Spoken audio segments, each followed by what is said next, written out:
What's up guys, welcome back to my channel. अगर आपको लगता है आप लेट हो गए हो या फिर किस तरीके से प्रिपेयर करूं कुछ समझ में नहीं आ रहा है या फिर एंजाइटी हो रही है या फिर कॉन्फिडेंस इशू आ रहे हैं कि जो मैंने पढ़ा है वो याद रहेगा या नहीं रहेगा, तो इस वीडियो के बाद आपको एक कामनेस फील जरूर होने वाली कि यार प्रिपरेशन ठीक चल रही है और हो जाएगी।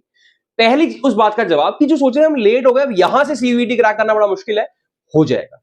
ट्रस्ट मी, अगर एक रियलिटी चेक भी दूंगा, अगर आपने अभी तक कुछ नहीं पढ़ा है, आपको एनसीईआरटी का आइडिया नहीं है, तो ये आप मान सकते हो कि भाई आखिरी 15 दिन में एसआरसी जाना मुश्किल हो सकता है, बिकॉज आपने एनसीईआरटी नहीं पढ़ी। बट अगर आपको एनसीईआरटी का आइडिया है, आपने 12th में पढ़ी हुई है, थोड़ा आपको आइडिया है, रिवीजन हल्का हल्का आप कर चुके हो या रिवीजन कर सकते हो, आइडिया है और नहीं भी पढ़ा है, तब भी पॉसिबल है। 95% क्रॉस करना भी पॉसिबल है। ध्यान से मेरी बात को सुनो। सबसे पहली चीज आपको यहां से एक चीज करनी है, रैंडम चीजें बंद कर दो। हम लोग करते क्या, यूट्यूब खोला है ना, किसी टीचर की वीडियो आ गई, complete history book in one video, complete English in one video, ऐसा कुछ होता नहीं है। There is nothing just complete in one video. आप उन वीडियोस को भी देख लेते हो, ठीक है, देख लो, बट ऐसा कुछ नहीं कि उसी से सब कुछ आ जाएगा। Nothing can be complete. एक वीडियो 19 घंटे की नहीं हो ना, तब तक वो 19 चैप्टर नहीं करा सकती। तो मैं इतना बोल रहा हूं, टाइम वेस्ट करना बंद करो, रैंडम वीडियोस देखना बंद करो। कोई प्लेलिस्ट अपने लिए डिसाइड भी की है तो उस प्लेलिस्ट में स्टिक रहो कि यार ये प्लेलिस्ट मैंने पूरी करनी है, सारे चैप्टर्स यहां से कवर हो जाएंगे, दैट्स इट। हर जगह से 10 तरह का ज्ञान बटोरने से सीजीपीए नहीं बढ़ जाती या परसेंटेज नहीं बढ़ जाती, ये बात ध्यान रखो। रैंडम बुक्स खरीदना भी बंद करो, कोई भी एक या दो बुक खरीद लो, अच्छा क्वेश्चन बैंक टाइप में खरीद लो। बिकॉज देखो, अब बात यह आखिरी के 15 दिन में most important thing is not mock test, it is not PYQ, it is your practice of your chapter wise MCQs. It is still important. आखिरी के 5-7 दिन में मैं नहीं कहूंगा आप वो करो, तब मैं कहूंगा पीवाईक्यूज और मॉक्स करो, बट अभी आपको क्वेश्चन बैंक लेकर हर चैप्टर के एमसीक्यूज प्रैक्टिस करना बड़ा जरूरी है। नहीं ले पा रहे हो, फाइनेंशियल इश्यूज वगैरह है, तो आप जा सकते हो यूट्यूब चैनल HOA क्लासरूम पर। वहां पर आपको हर सब्जेक्ट की प्लेलिस्ट मिल जाएगी, फ्री ऑफ कॉस्ट आपको चैप्टर वाइज एमसीक्यूज मिल जाएंगे, वहां से देख सकते हो। और वो पीडीएफ फिर मैं टेलीग्राम चैनल पर आ देता हूं, वहां से पीडीएफ ले सकते हो। तो वो भी एक तरीका है। हर चैप्टर के 50 एमसीक्यूज तक हम करा देते हैं, उसके बाहर से कुछ नहीं आना। तो फ्री ऑफ कॉस्ट अगर पढ़ना चाह रहे हो तो HOA क्लासरूम पे जाके सारी चैप्टर वाइज एमसीक्यूज आपको मिल जाएंगे, वो कर लो। But that is important. अब सुनो, थोड़ा स्ट्रेटजी को बांटते हैं 3 में। अभी से देखो 15 से 20 दिन है। अगर हम मान लेते हैं 11 मई को स्टार्ट हो गया एग्जाम, तब भी 15 दिन है, जो कि होगा नहीं, 13 मई, 14 मई या 15 मई भी लग सकता है। उस हिसाब से 20 दिन है, बट अब 15 दिन मान लेते हैं, 3 में डिवाइड करते हैं। पहले 5-6 दिन, यानी अभी जो अप्रैल का महीना है, इसको मैं अभी भी कहूंगा strictly focus on NCERT. Because बच्चों, एनसीईआरटी रीडिंग करने के लिए बोल रहा हूं मैं, रिविजन के लिए बोल रहा हूं। एटलीस्ट वन शॉट्स देख लो, या फिर एनसीईआरटी की बुक्स को अगर रीड भी करते हो ना, तो उसमें जो बॉक्सेस होते हैं जिनमें कुछ इंपॉर्टेंट पॉइंटर्स या टू फाइंड या ऐसी चीजें लिखी होती है, वो रीड मार लो। ये करना स्टिल एक बेटर ऑप्शन होता है, बिकॉज वहां से डायरेक्ट क्वेश्चंस उठ के आते हुए पहले दिखे गए हैं।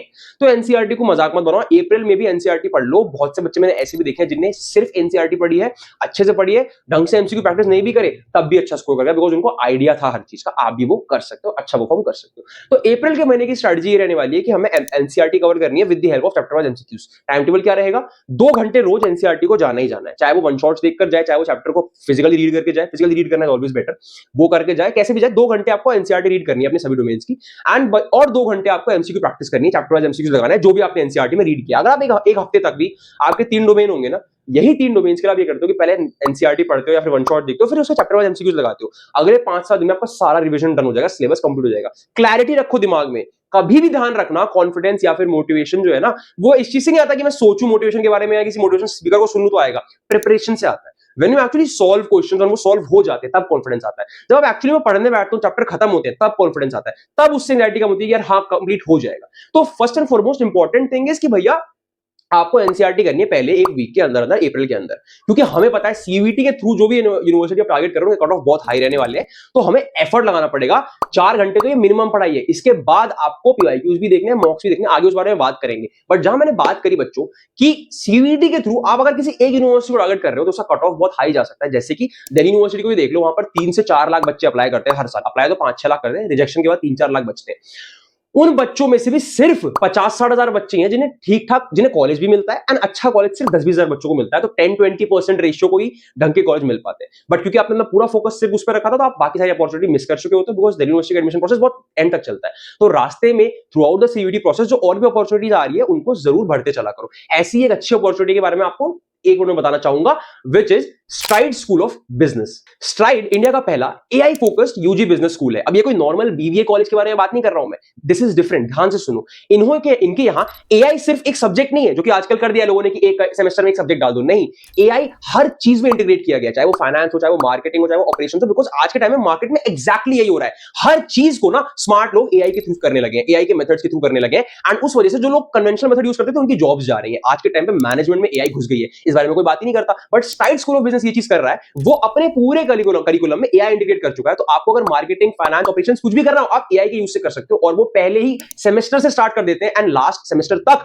आपको एआई के थ्रू कैसे आप एक बिजनेस एनवायरनमेंट में एक्सेल कर सकते हो उसके लिए प्रिपेयर कर देते हैं। स्ट्राइड का जो करिकुलम है वो 3 फेजेस में एग्जीक्यूशन पे ध्यान देता है, 3 फेजेस में डिवाइडेड है। ईयर 1 में इनका होता है डिस्कवर फेज, जिसमें आपको ये एक एप्पल मैकबुक देते हैं with full AI stack, right? उसमें आपको सारे एआई असिस्टेंट्स, एजेंट्स मिल जाते हैं। आप एआई को एज एन असिस्टेंट यूज करते हो, बड़ी कंपनीज लाइक जोमैटो हो, अर्बन कंपनी हो, कोई भी कंपनी हो, आप उन सबके बिजनेस मॉड्यूल्स को समझते हो, ब्रेक डाउन करते हो, कैसे उन्हें इकोनॉमीज में इतना स्केल किया, वो चीज समझते हो। ईयर 2 इनका होता है एग्जीक्यूट फेज। अब एआई आपकी टीम में है, राइट? आप उसको यूज करके बोर्ड जैसी कंपनीज के लिए एआई से जुड़े हुए प्रोजेक्ट्स बनाते हो, है ना? आप जो वेंचर चैलेंजेस होते हैं, एआई वेंचर चैलेंजेस, वहां पर अपने प्रोजेक्ट्स दिखाते हो एंड उसके थ्रू चैलेंजेस जीत रहे होते हो। Year 3 is emerge. आप सिस्टम्स के डायरेक्टर बनकर ऑटोमेटेड वर्कफ्लोज को चलाते हैं, और आप स्ट्रैटेजी कैप्स्टोन में रियल कंसल्टिंग प्रोजेक्ट्स को हैंडल करते हैं। इन सब की मदद से ग्रेजुएशन तक 25 प्लस रियल प्रोजेक्ट्स का प्रूफ आपके पास होता है। स्ट्राइड को उन लोगों ने बनाया जो इंडस्ट्री की नब्ज समझते हैं, जिन्हें एक्चुअली में पता है कि क्या काम आपके काम आने वाला है, क्या पढ़ना आपके लिए सिर्फ एक थ्योरेटिकल नॉलेज और एक्चुअली में कभी काम नहीं आएगा, जो इंडस्ट्री की नब्ज को समझते हैं, जो कि रियल प्रैक्टिशनर्स हैं। तो इसके जो फाउंडर्स हैं, जिन लोगों ने इसे बनाया है, उन्हें एक्चुअली में पता है कि आज रिक्वायरमेंट क्या है, एंड वही वो सिखा रहे हैं। डिग्री आपको एआईसीटी अप्रूव कैंपसेस से मिलती है, जो कि बैंगलोर, जयपुर, दिल्ली जैसे टेक हब्स में लोकेटेड है, तो आपको उससे भी एक भरोसा आ जाता है। इनका एडमिशन प्रोसेस बहुत सिलेक्टिव होता है, यानी कि एक एंट्रेंस टेस्ट लेते हैं जिसका नाम है SBAT, which is the Stride business AI test, जिसके थ्रू बच्चों को सिलेक्ट करते हैं। बहुत ही कम बच्चों को ले पाते हैं, बिकॉज बहुत लोग अप्लाई करते हैं, तो परसेंटेज बड़ी कम आती है। तो जल्दी अप्लाई करो, लिंक नीचे डाल दिया। एक अच्छी अपॉर्चुनिटी है। एक बिजनेस स्कूल से पढ़ने के बाद आपको किस तरह की प्लेसमेंट्स लगती है, किस तरह की चीजें आप कर सकते हो, आपको बताइए, मुझे बताने की जरूरत नहीं है। तो जरूर इस अपॉर्चुनिटी को चेकआउट करना। चलते हैं हमारी वीडियो पे। तो जब आप लोगों ने अप्रैल के अंदर बहुत ही ध्यान के साथ पहले एनसीईआरटी को रिवाइज किया, आप लोगों को साथ साथ में एक नोटबुक में अपनी मिस्टेक्स नोट करनी है। मिस्टेक्स मतलब वो पार्ट्स एनसीईआरटी के या वो चैप्टर्स जो आपको बिल्कुल समझ में नहीं आया, जहां पर आप थोड़े से कमजोर रह गए, उनको आपको अलग से रखना, ताकि दिन के करिकुलम में एंड में आधा एक घंटा आप उनको देकर उन्हें भी कवर कर सको। बिकॉज अभी भी 15-20 दिन है, बहुत होता है 20 दिन, तो चीजों को लात मारना मत शुरू करो, अभी भी उन्हें रखो और ट्राई करना शुरू करो। बट जैसे ही मे लग जाता है, बहुत सारे डिस्ट्रैक्शंस आपको होंगे with your intimation slip, admit card and all, तो उस सब की वजह से डिस्ट्रैक्शंस बढ़ते हैं, तो तब आप ज्यादा एनसीईआरटी फोकस पढ़ नहीं पाओगे। तब समय आएगा रोज मॉक टेस्ट लगाने। अगर आपके 3 डोमेन्स हैं, तीनों के एक एक मॉक टेस्ट आपको रोज लगाने हैं। मॉक टेस्ट सिर्फ लगाने नहीं है, मॉक्स में एनालाइज करना है कि भाई मैं किस जगह पर वीक हो रहा हूं, क्या चीज मुझसे नहीं हो पा रही, उन वीकनेसेस को फिर जाकर एनसीईआरटी से अपने डाउट क्लियरेंस करनी है। मॉक लगाकर कितने मार्क्स आए, उस भीड़ में मत भागो कि मेरे दोस्त के मॉक्स में ज्यादा मार्क्स आ रहे हैं, मेरे मॉक्स में कम मार्क्स आ रहे हैं। That doesn't matter. What matters is कि जो आज मॉक्स में तैयारी कैसे कर रहा है। अगर आज मेरे मॉक्स में 20 मार्क्स आ रहे हैं, बट मैंने बाकी के 30 क्वेश्चंस को सीख लिया, समझ लिया, एंड उसके 40 मार्क्स आ रहे हैं, बट उसने खुशी बनाई, सेलिब्रेट किया, तो हो सकता है पेपर के दिन मेरे 45 आ जाए और वो 40 पे ही रह जाए। तो आपको अपने मार्क्स को एनालाइज करना है, जो आपसे गलतियां हुई उन्हें ठीक करना है, अपने मार्क्स को सेलिब्रेट नहीं करना। 45 भी आ रहे हैं, जो 5 गलत हुए उनको जाकर सीखो, वही 5 आके पेपर में आ सकते हैं। तो मार्क्स को एनालाइज करते हुए पहले वीक ऑफ मे में करना, और एग्जाम से 3-4 दिन पहले आई विल सजेस्ट कि सिर्फ पीवाईक्यूज करना, ये जानने के लिए कि एनटीए क्या पूछता था, एनटीए का क्या लेना देना है ना। उस वक्त एनसीईआरटी से नए टॉपिक्स मत पढ़ना एग्जाम के टाइम पर, बिकॉज आपको उस समय नई चीजें परेशान करेंगी। जो आपने नोट्स बनाए हैं अप्रैल के एंड में, जो तक पढ़ते पढ़ते नोट्स जो आपने बनाए हैं वो रिवाइज कर सकते हो। चैप्टर वाइज एमसीक्यू जो आपने पहले पढ़े हुए हैं आप वो रिवाइज कर सकते हो। किसी भी चीज का कोई नया कंटेंट पेपर के करीब जाकर देखना बहुत बड़ी बेवकूफी होती है। खैर, पेपर के वक्त आखिरी 7 दिन या 10 दिन में क्या करना है उसके लिए अलग से वीडियो आएगी, बट अभी जो बहुत जरूरी है वो ये है बच्चों, strictly focus on NCERT. Motivation कभी भी, किसी भी वक्त मोटिवेशन ऐसे ही नहीं आएगी चल के खुद की भाई मैं आ गई अब से तुम मोटिवेटेड रहने वाले हो, नहीं। When you start preparing, when you actually do work, when you actually solve questions and you see them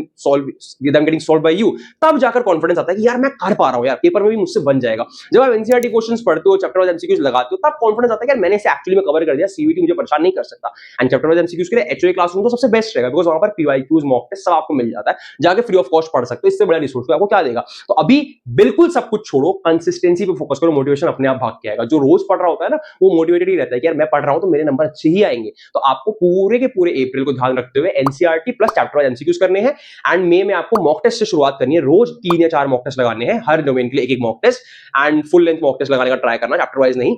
फिर मे में जो आपका एंड वाला पार्ट रहेगा वहां पर आप पीवाईक्यूज करोगे, बट उसके बारे में बात बाद में करेंगे। तो ध्यान रखना, अभी आपका काम है एनसीईआरटी पढ़ो ध्यान से, साथ में आपको अपनी मिस्टेक्स लिखते जाना है कि जो चीज आपसे गलत हो रही है। जब आप मॉक्स लगाओगे तब भी आपको ये चीज का ध्यान रखना है कि जो क्वेश्चंस गलत हो रहे हैं उनको एक नोटबुक में लिखो एंड मिस्टेक्स नोट करो। उन चीजों को एनसीईआरटी से पढ़ के क्लियर करते चलो। अगर इस तरीके से 15-20 दिन फोकस जो कि पढ़ाई करते हो बच्चों, अच्छे से चीजें करते हो, कोई गलती नहीं करते हो, तो हो सकता है कि आप अभी भी 95 परसेंटाइल भी क्रॉस कर जाओ, जो कि बहुत बड़ी बात नहीं है। एंड में हमने भी पढ़ाई की थी, हर कोई एंड में ही जागता है, सब एंड में ही जागते हैं, पर जो पढ़ता है, जो एंड में डरने की जगह सीरियसली पढ़ता है, वो कुछ करता है। तो आपको सीरियसली पढ़ाई करनी है।